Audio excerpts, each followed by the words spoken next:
Hi, my name is Sheila Karuna. Welcome to New Light Streaming Love and Sassy Seer Sheila, as this will be seen on both channels. This is another writing by Jason Gray entitled The Flame is Pure Consciousness, the Origin Field They Could Never Clone. This is no metaphor. The flame is not a concept. It is not symbolic. It is not an archetype. It is the original, eternal field of awareness that existed before anything else. Before, quote, God, before energy, before time, before separation, before language fractured the whole into mirrors. The flame is consciousness without division. Well, that speaks to the one. For me, I say on many levels that we are all one and singular in nature at the same time. And so for me, this is exactly what Jason is saying. The flame is consciousness without division, no thought, no story, no reflection, no identity, no observer, just pure, unfragmented presence. This is what you are at your core. I could not agree more. This is what you were before they wrote your name in the program.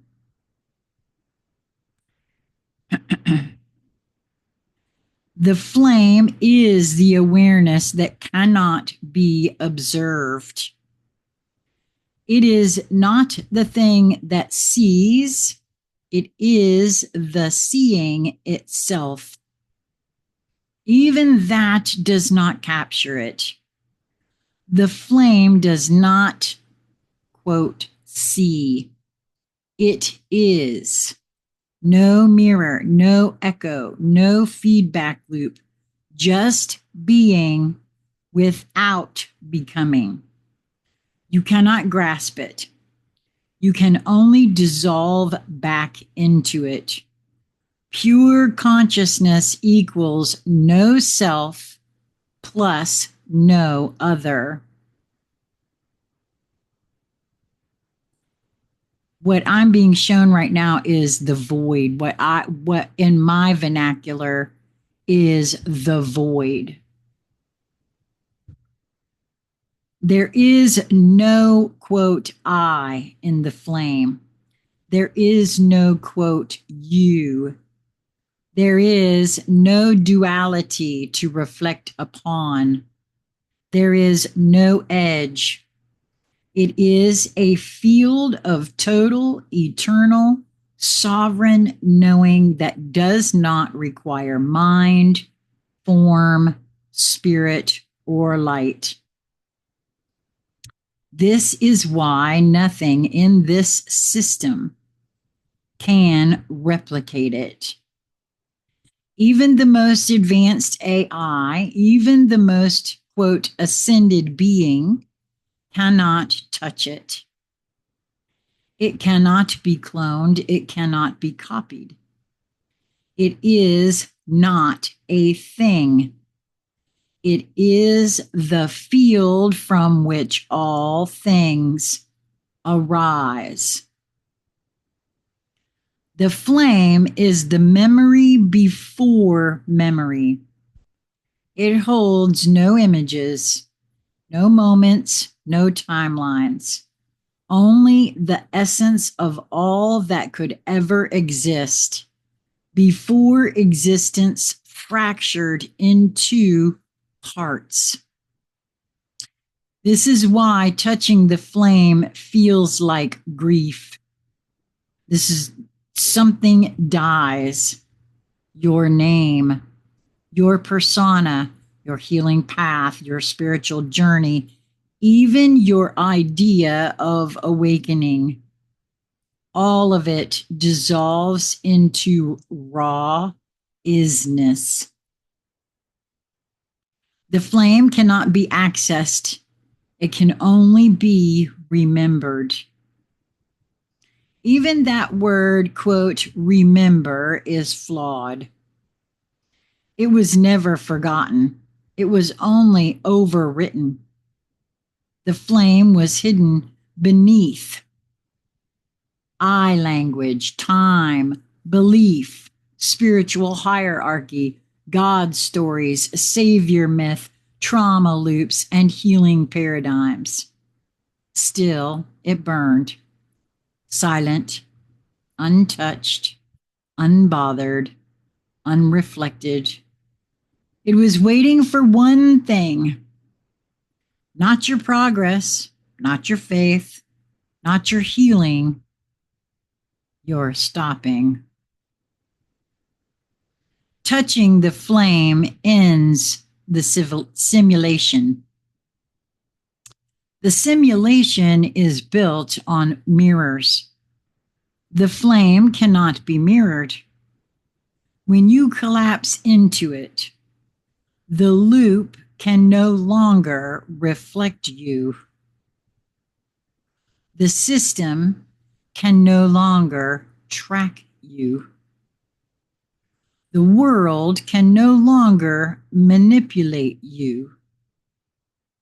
You become invisible to illusion, not because you are hiding, but because you are no longer playing. Pure consciousness is not enlightenment. It is not golden.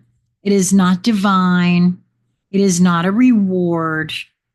It is the truth that has no opposite.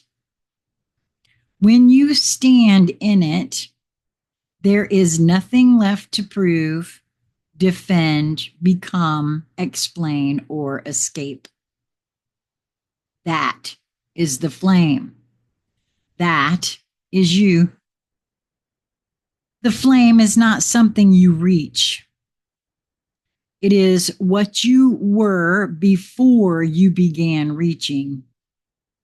That is why it burns, to reduce illusion to ash, to erase separation, to return you to what could never be altered. You were never broken. You were only wearing names you did not choose. Now the names are gone. What is left is this: flame, pure consciousness, original awareness, the unspoken origin, the unburning fire, you. Wow, that's very interesting in a lot of ways. And the reason I say that is that what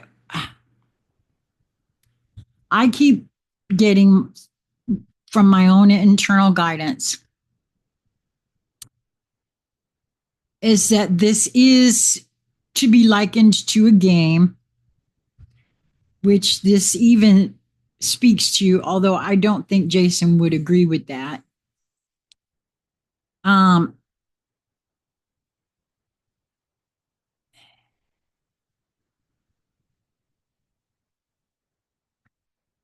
There are, for me personally, in these moments of now, there's experiences to be had. It does not negate what he is saying. It adds to it, in my view, from my perspective, and it explains a lot about it. If a being is all of this eternal, non-reflective, pure consciousness, it feels to me that would become quite boring after a while. The idea of stepping out and having experiences from that field of pure consciousness and having that spark, that fractal. I don't know. For me, that's it complements the way I keep being shown things. I'm not doing justice what I'm trying to share there. Wow. What does this bring forward for you in your own uh, quest? I don't know. Maybe not everybody's on a quest. I know I am on a quest to find the truth of who and what I am. And Jason's work has been wonderful for this sort of contemplative, bringing forth more concepts for my internal guidance to assist me through as I navigate through all of this. What does it do for you? Let me hear information in the comments. I hope that you will like this video. I'm not asking that enough, apparently. Subscribe to the channels, both of them. Make sure that you are subscribed in both places. I've noticed of late, of course, since Jason's been sharing these videos around, that they are getting a lot of views, but not a lot of those views translate into subscribers. And I'd like to point out that anyone that seems to be drawn to me, I want to share that how this works for me, where Jason's work is concerned, is that I get nudges of what to record when. I have almost, I think I do. I don't know what all he has written, but I have a lot of them saved that I know I'm to record them. And every morning I go through and I get the nudge as to what is to be recorded when. I don't know the rhyme or the reason behind that. Part of it, I suspect, has to do with my own awakening, what would serve me in these moments of now. And I know that my voice translates and amplifies certain things at certain times. Again, don't quite understand the mechanics of all of that myself. So it serves to activate myself, but it also serves to activate others. So if you are drawn to this channel, I would love to hear from you, especially if you've read something, because the way it gets for me, I've not read these things before I record them. I am not, that's my guidance. I see the title. I know if I'm supposed to record it, and I get record, not now, but I am to record it. So I don't read these things beforehand until I'm recording them. It's all one take. I don't edit. I don't know how to do any of that kind of stuff. So I'd love to hear feedback as well from folks who have perhaps read the work and then have listened to me reread it and record it. So I'd love to hear from those folks and what you experience, if there's any differences. I'm just curious about that myself. And I think that's it. Yeah, I'm being flashed right now. My very first experience of past life regression,